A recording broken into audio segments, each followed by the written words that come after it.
الشيطان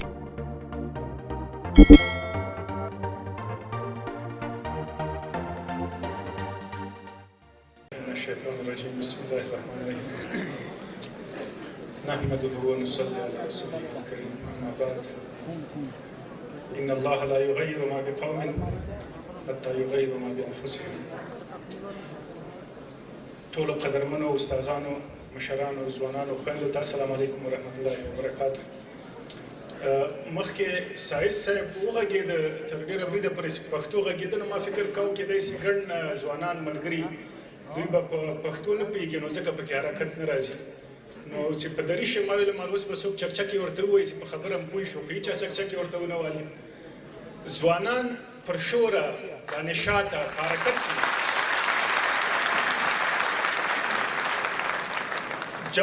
از جوان که شوری برآمد، نشاط برآمد، جوش و خروش برآمد، جوان نیست.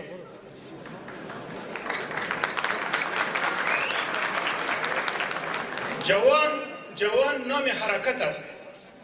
سمون و بدلون نهاد جوان است. تغییر میاره و تصحیح میکنه کارهایی که در جامعه ضرورت است. اگر جوان با حرکت نباشه تغییر آورده نمیتونه. باز شما جوانای ممتاز هستین، شما که اینقدر بی حرکت هستین، جوانایی که تنبل است در صنفتان و حتما زیر پل سوخته و پل محمود خان است.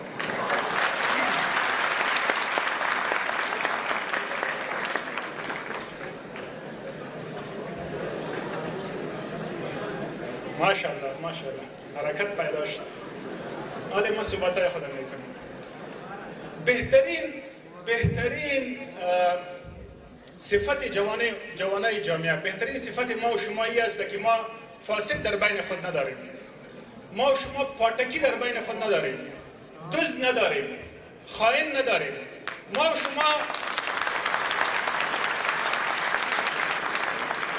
شما خلقی نبودیم، پرچمی نبودیم، مجاهد نبودیم، طالب نبودیم. کلانترین تجربه، تر ټولو ستره تجربه د موږ تاسو لپاره همدا ده چې موږ له خلقي نه، پرچمي نه، مجاهد نه او د طالب نه دا زده کړو چې وطن نه ورانوو.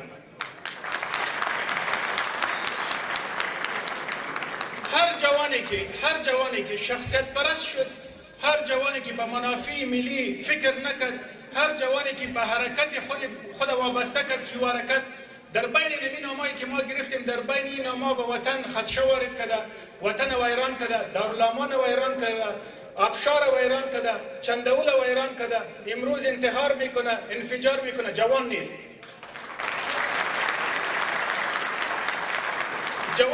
جوان متعصب نمی باشه. یک جوان حق تعصب یعنی اندوخته های تعصبی را نمی داشته باشه. هر کسی که تعصب کرد بحث تعصبی را و حتما بحث سنتی داره، بحث قبیلوی داره، بحث محدودی خرد داره، او افغان شده نمیتونه. او یا تاجیک است، یا پشتون است، یا هزاره است، یا ازبک است. به اواخر بعضی از رهبرای ما و شما نمایندگی از پشتون میکنه در حکومت، نمایندگی از هزاره میکنه در حکومت، نمایندگی از تاجیک میکنه.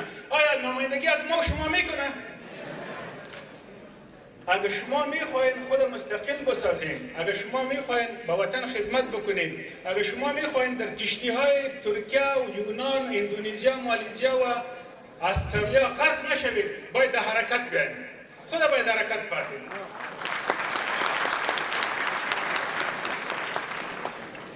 من به درس وایه د ماسترینګ درس مویه التم سیاسی زده کړې یا سیاسي تیوري ویله. زموږ استاد په لومړۍ ورځ چې راغی هغه ویلې وایي سیاست بکنین اگنې سرتان مردم جاهل فروخته خائن سیاست میکنه. سر ما و شما امروز همون مردم سیاست میکنه. اگر سیاست نکردین و خودتان در پروسه های سیاسی داخل نشدین، در بازسازی، در وطن سازی، در جامعه سازی، در ملت سازی، مردم سرتان سیاست میکنه. میگم ما صنف 5 نخواندیم، صنف 6 خواندیم.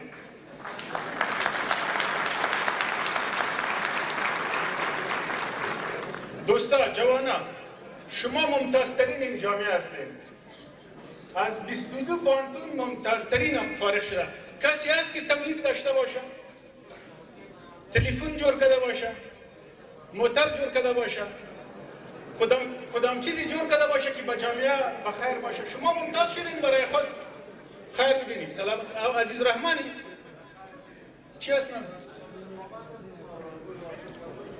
یک چک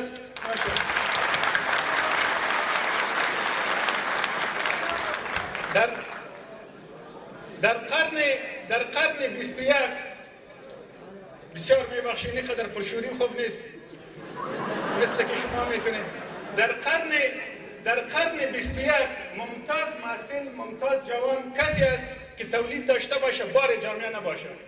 ما شما ممتاز فارغ میشیم بار جامعه میباشیم، به خاطر که خود ما تولید نداریم، نه کدام اداره را جور میکنیم، نه کدام فابریکه را جور میکنیم، نه کدام اختراع را به میان میاریم، نه کدام حرکتی. انتظار میکشیم پروژه بگیریم، جامعه مدنی پروژه‌ای، جامعه خشونت علیه زنان پروژه‌ای، جامعه ضد مواد مخدر پروژه‌ای، جامعه بازسازی پروژه‌ای، جامعه پاک کردن کاریزها پروژه‌ای، جامعه شهر پاک کردن شهرها پروژه‌ای، جامعه من فروخت گوش سگ خر در شهر پروژه‌ای. چی مانا؟ ما چی وقت حرکت می‌کنیم؟ ما چی وقت مسئولیت خود ادا می‌کنیم؟ جوانا به این فکر و به این متانت نمیتونه که به جامعه حرکت بده، تغییر بیاره. اگر شما میخواین چطور که خود ما شما خود راسته کردیم نکتایی زده شرط مرا ببینید چقدر زیبا ترکیب مرا ببینید. اگر ما شما همینقدر سر خود مصرف میکنیم، خود زیبا میسازیم، آیا وطن خود زیبا ساختیم؟ در این منطقه و در جهان خرابترین، خشنترین، بدبختترین قوم ما و شما هستیم. شما میفهمید در بیسوادی یونسکو یک هفته پیش بیسوادترین جهان اعلام کرد. بعد از سودان جنوبی که 2 سال پیش مملکت به میان آمد، 2 سال پیش، بعد از سودان جنوبی افغانستان بیسوادترین جهان است.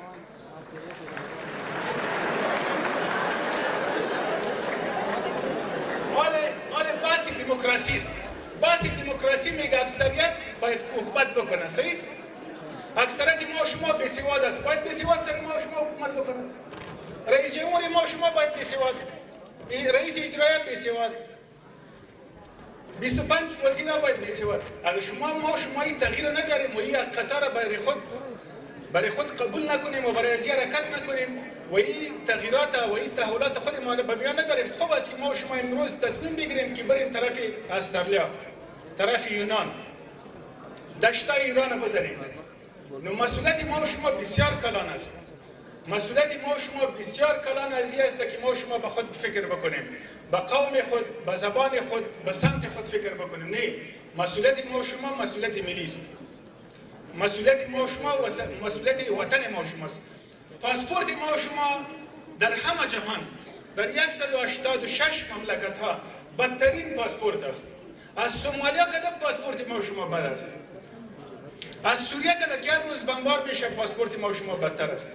در مواد مخدر، در کشت و هم تولید ما شما قهرمانای جهان است.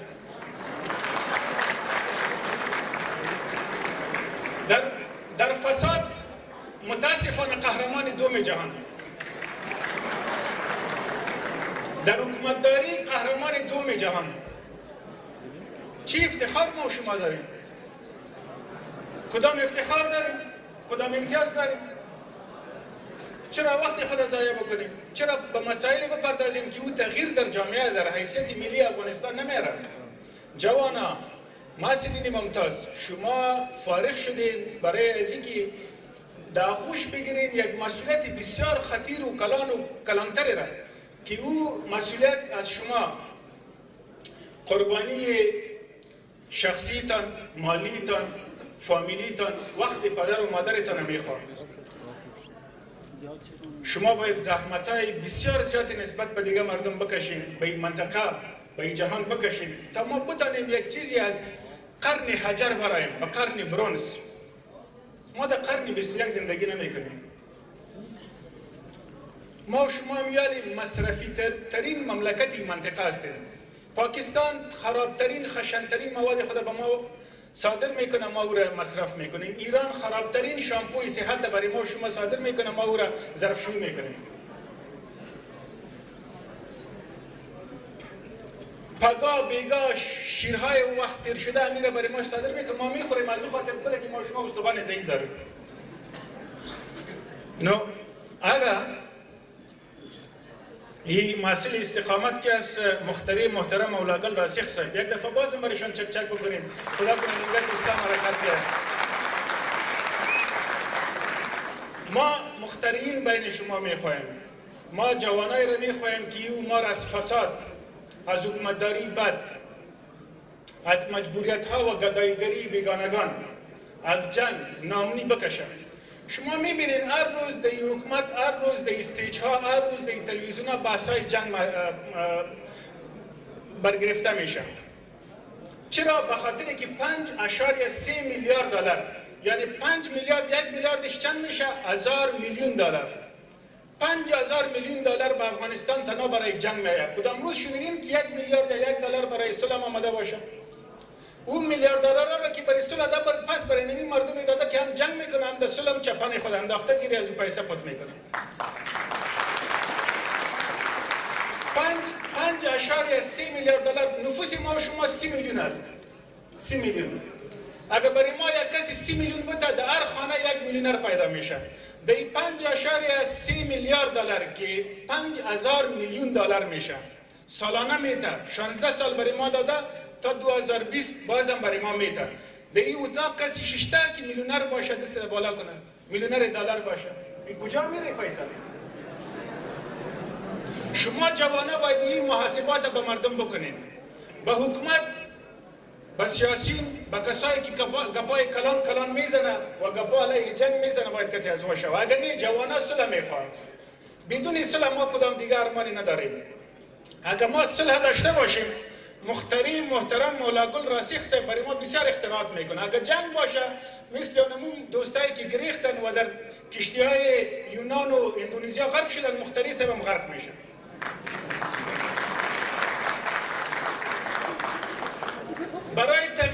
برای تغییر در قرآن 1400 سال پیش فرمول وضع شده. ان الله لا یغیر ما بقوم. الله تغییر نمیده هیچ قومی را که خودش هم خود تغییر نده. 1400 سال بعد اوباما در 2009 در انتخابات شعارش چی بود؟ چینج، تغییر. 2009 1400 سال بعد تغییر اوباما در امریکا که 200 سال از دموکراسی داره، کلانترین و بزرگترین قوت جهان ما است. همه اختراعاتی که ما و شما سر از او بحث میکنیم از دست کی است؟ امریکایی ها. در 2009 شعارش چیست؟ تغییر. او در خود تغییر میاره.